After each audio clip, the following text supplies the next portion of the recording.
Shalom Bapak Ibu yang kasih Tuhan Yesus Kristus. Selamat berjumpa lagi pada hari Kamis, hari kenaikan Tuhan Yesus Kristus. Kita akan mendengarkan firman Tuhan hari ini tentang makna kenaikan Tuhan Yesus ke surga, atau 3 pesan kenaikan Yesus ke surga, yang terambil dari Kisah Rasul 1 ayat 8 sampai ayatnya yang ke-11.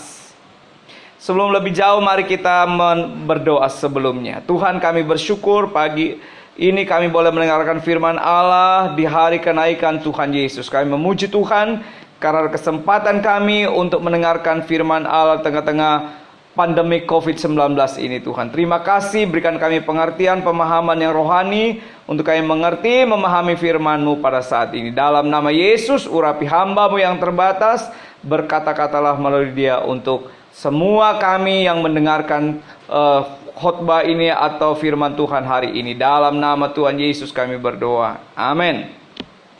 Bapak yang kasih Tuhan Yesus, mari kita membaca ayat yang tadi saya sebutkan, Kisah 1 ayat 8 sampai 11. Tetapi kamu akan menerima kuasa kalau Roh Kudus turun ke atas kamu, dan kamu akan menjadi saksiku di Yerusalem dan di seluruh Yudea dan Samaria dan sampai ke ujung bumi. Sesudah ia mengatakan demikian, terangkatlah ia disaksikan oleh mereka, dan awan menutupnya dari pandangan mereka. Ketika mereka sedang menatap ke langit waktu ia naik itu, tiba-tiba berdirilah 2 orang yang berpakaian putih dekat mereka dan berkata kepada mereka, "Hai orang-orang Galilea, mengapakah kamu berdiri melihat ke langit? Yesus ini yang terangkat ke sorga meninggalkan kamu akan datang kembali dengan cara yang sama seperti kamu melihat dia naik ke sorga." Saya akan baca ulang yang ayat 11 bagian terakhir. Akan datang kembali dengan cara yang sama seperti kamu melihat dia naik ke sorga. Bapak kasih Tuhan Yesus, nah percakapan Tuhan Yesus sesaat sebelum dia naik ke surga. Ketika itu murid-murid dengan dia di Bukit Zaitun. Kalau kita baca dalam Matius pasal 20, di situ juga di pasal 28 di situ diuraikan tentang sesaat sebelum Yesus naik ke surga, dan juga Injil Lukas pasal 24 di ayat-ayat yang terakhir.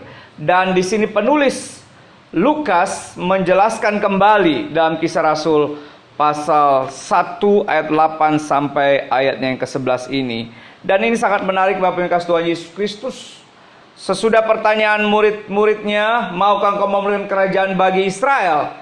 Yesus katakan, engkau tidak perlu tahu, tetapi kamu akan menerima kuasa. Ini sesuatu yang luar biasa, saudara.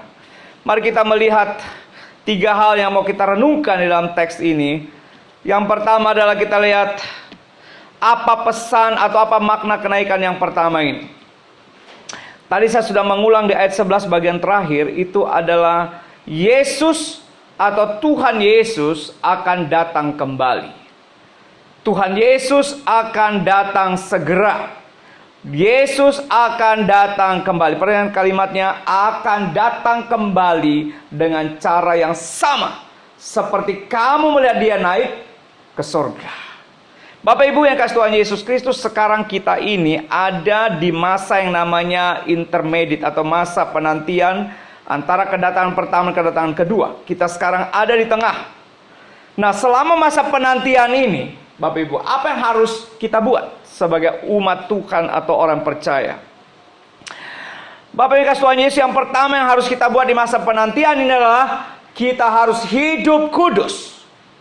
Bapak Ibu relevan 1 Tesalonika 4, perikopnya adalah nasihat supaya hidup kudus. Ini penting sekali saudara, hidup dalam kekudusan. Di masa penantian ini, mari kita hidup dalam kekudusan Allah. Yang kedua, apa yang kita buat selama masa penantian ini adalah mari kita berjaga-jaga. Ini berkali-kali Tuhan mengulang, berjaga-jaga, berdoa dan berjaga-jaga. Karena kenapa Bapak Ibu? Karena dia datang seperti pencuri pada malam hari. Kita bisa baca dalam 1 Tesalonika 5, itu perikopnya tentang berjaga-jaga. Hati-hati saudara, ini dalam situasi zaman akhir. Yesus bisa saja datang tiba-tiba. Karena dia datang seperti pencuri pada malam hari. Oleh karena itu kita terus dalam keadaan berjaga-jaga. Rohani kita tidak boleh kendor, terus berjaga-jaga.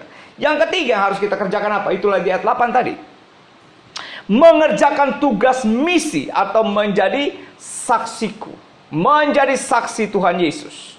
Bapak Ibu, perintah ini Kisah 1 ayat 8. Ini sudah diberikan oleh Yesus, kamu harus mengerjakan misi. Kamu harus menjadi saksiku. Tetapi pada saat itu mereka tidak mengerjakan ini. Maka datanglah Kisah 8 ayat 1.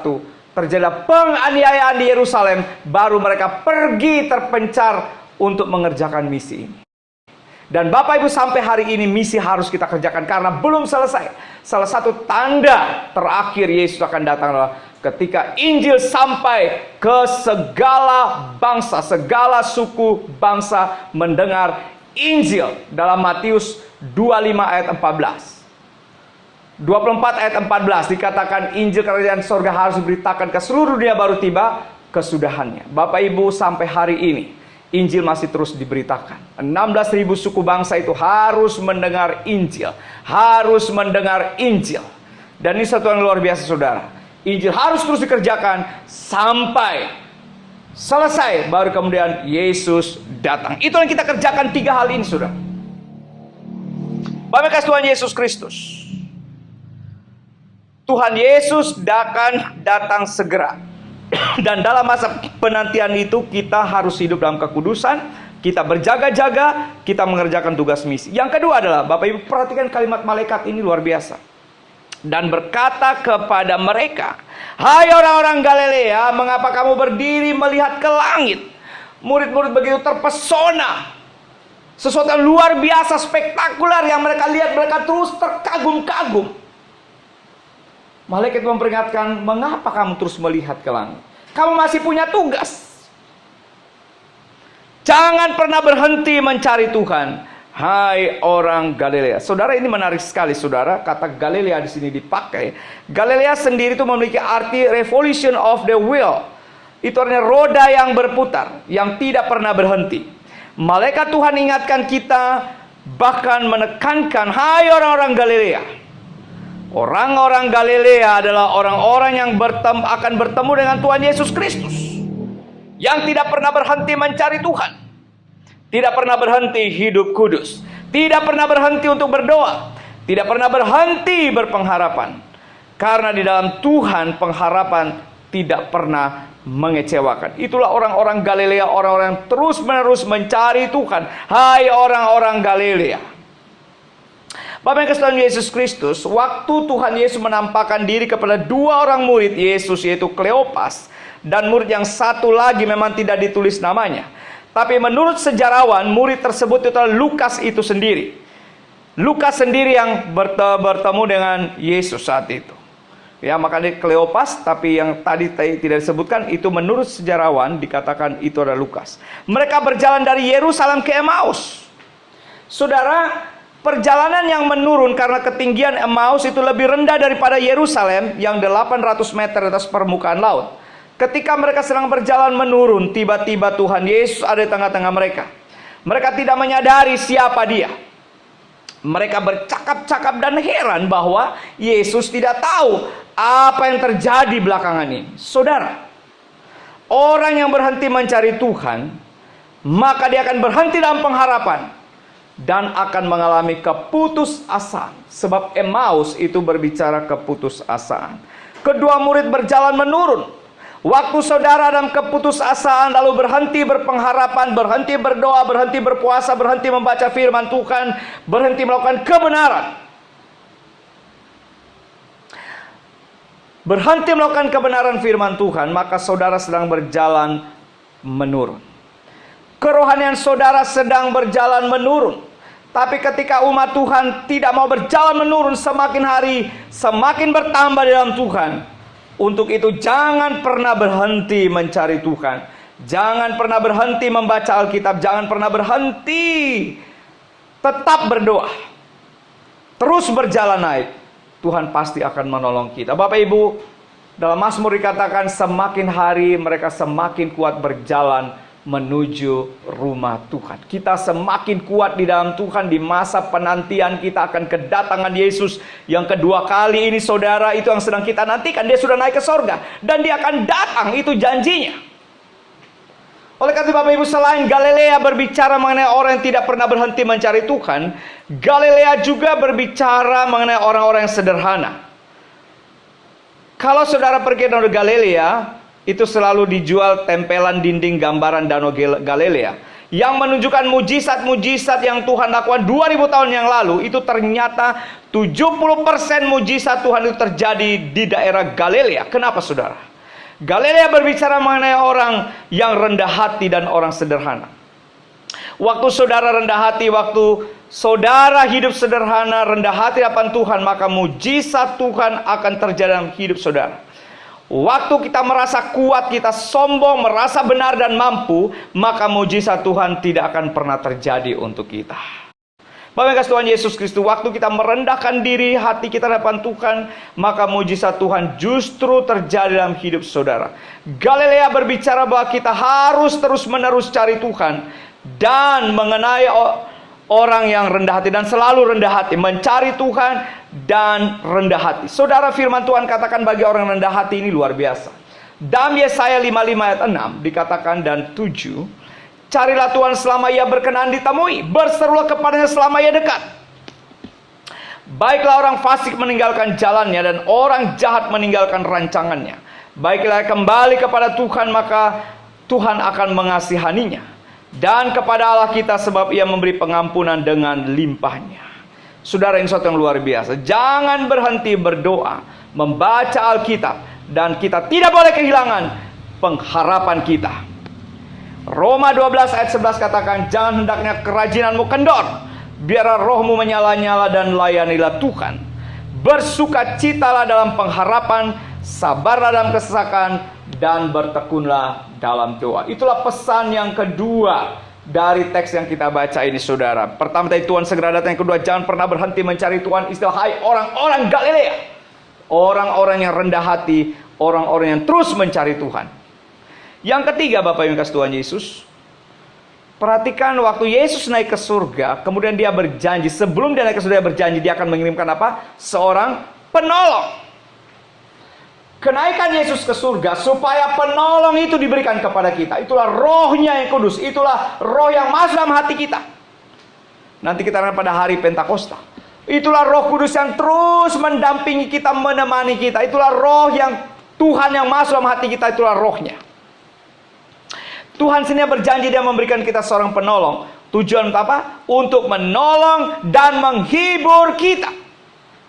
Yohanes 16 ayat 7 katakan, namun benar yang kukatakan kepadamu ini adalah lebih berguna bagi kamu. Perhatikan, kenaikan Yesus ke surga ini untuk kepentingan Bapak, Ibu, Saudara, dan saya.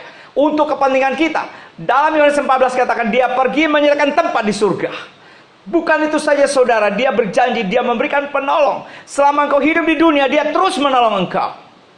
Dan saatnya nanti dia akan datang, dia katakan, sesudah tempat kita tersedia, maka dia akan datang kembali membawa kita, supaya di mana dia berada, kita pun berada. Ada dua pengertian dalam Alkitab. Yang pertama itu kedatangan Yesus secara pribadi, itulah menjemput kita, itulah yang disebut kematian. Sehingga bagi orang percaya kematian itu adalah saat Tuhan menjemput dan membawa ke tempat yang senang itu. Yang kedua, dalam pengertian kedua adalah dia datang itulah di awan-awan, disaksikan oleh semua orang. Itu dikatakan di ayat 11 tadi. Dia akan datang kembali dengan cara yang sama. Bapak yang kasih Tuhan Yesus Kristus, itulah sebabnya Bapak, Ibu yang kasih Tuhan Yesus Kristus, dikatakan lebih berguna bagi kamu jika aku pergi. Sebab jikalau aku tidak pergi, perhatikan, kalau Yesus tidak naik ke surga, penghibur itu tidak akan datang kepadamu. Tetapi jikalau aku pergi, aku akan mengutus dia kepadamu. Oh, luar biasa saudara, betapa Tuhan kita memperhatikan kita. Luar biasa perhatian Tuhan sampai hari ini untuk Bapak, Ibu, Saudara, dan saya. Dia memberikan kepadamu seorang penolong, seorang parakletos, seorang penghibur, sehingga kau tidak perlu takut. Dia menolong kau dalam cara berdoa. Roma 8:26, luar biasa. Ada banyak hal Roh Kudus menolong kita. Di sini ayat ini katakan, dia menolong kita untuk membawa kita untuk lebih dekat dengan Tuhan. Aku akan mengutus kepadamu. Siapa yang diutus? Itulah Roh Kudus. Sehingga ada 3 hal saudara yang kita belajar hari ini. Di hari kenaikan Tuhan Yesus ini. Maknanya adalah pertama, Tuhan segera akan datang.